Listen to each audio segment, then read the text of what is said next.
Hello guys, this is Vandana Best and welcome to my channel Maths Adda. If you are new in my channel then do like, share, comment and subscribe to my channel. Today in this video we are going to cover third question of exercise 1.1 of first chapter real number of class 10th. तो guys आपको ये question दिख रहा होगा screen पे जो कि कह रहा है an army contingent of 616 members is to march behind an army band of 32 members in a parade. The two groups are to march in same number of columns. What is the maximum number of column in which they can march? तो सबसे पहले इसको समझने की कोशिश करेंगे कि ये क्या कहना चाह रहा है. तो ये कह रहा है 32 मेंबर्स का एक बैंड है, ठीक है, और एक 616 मेंबर्स का बैंड है. तो 32 मेंबर्स के पीछे 616 मेंबर्स को मार्च करना है, ठीक है.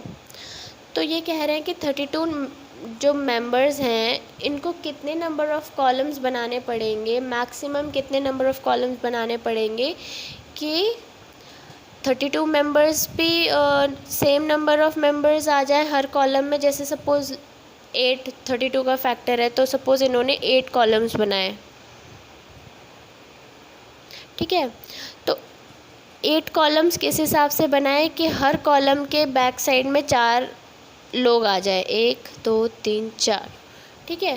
तो इस तरीके से कुछ ऐसा है कि 32 मेंबर्स ने इस हिसाब से कॉलम्स बनाए हैं कि हर कॉलम में इक्वल नंबर ऑफ़ पीपल आ जाएं, ठीक है.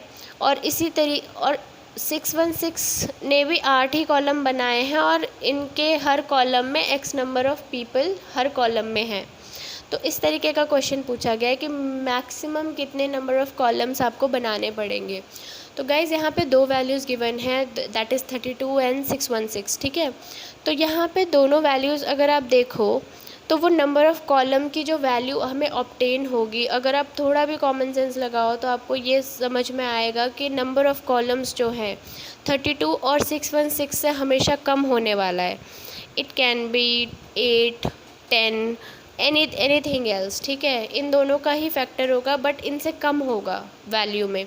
तो गाइस जब भी हमें कम वैल्यू पूछी जाती है, जैसे 32 और 616 से हमें पता है कि नंबर ऑफ़ कॉलम्स हमें चाहे कुछ भी कर लो कम ही होने वाले हैं, तो इस केस में हम HCF फाइंड आउट करते हैं. बट अगर 8 कॉलम्स दिए होते और हमें कुछ क्वेश्चन में इस तरीके से पूछा होता है कि नंबर ऑफ़ मेंबर्स बताओ, तो ऑब्वियस है कॉलम्स जितने हैं मेंबर्स उससे ज़्यादा ही होंगे, 8 से तो ज़्यादा ही होंगे ना. तो वहाँ पे हम LCM फाइंड आउट करेंगे उस तरीके के क्वेश्चन में. तो जब भी वैल्यू कम पूछी जाए तो HCF फाइंड आउट करेंगे और जब भी वैल्यू ज़्यादा पूछी जाए तो फिर LCM फाइंड आउट करेंगे.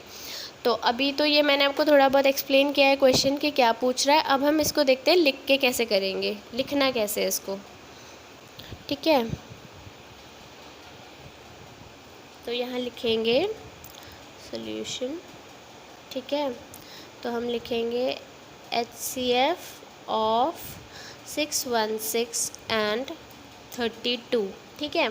हमें पता है कि हमें HCF फाइंड आउट करना है. तो हमें अब यहाँ पे वैल्यू बिगर वैल्यू कौन सी है, तो A is equal to BQ plus R where R should be greater than equal to 0 and less than B. तो A की वैल्यू हमें पता है 616 बिगर वैल्यू होगी और B की वैल्यू होगी 32. तो A की जगह हम डालेंगे 616 इज़ इक्वल टू, इस इक्वेशन में A और B की वैल्यू पुट करेंगे 32 इंटू क्वेश्चन.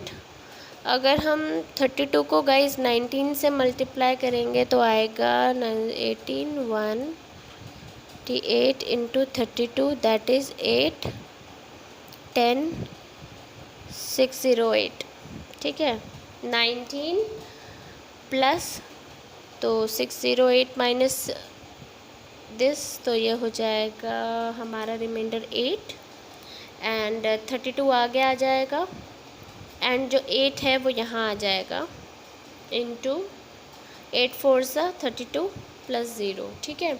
तो जो HCF है वो है हमारा 8. तो लास्ट में कंक्लूजन लिखेंगे. So maximum number of columns are 8। तो गाइज़ आई होप आपको ये वीडियो समझ आया होगा, ये कॉन्सेप्ट समझ आया होगा कि कब हमें HCF लेना होता है एंड कब हमें LCM लेना होता है। So this is all about this video. If you want me to explain any topic of maths of class 10th, you can comment. I will surely explain that topic in my upcoming videos. Thanks for watching. Bye bye.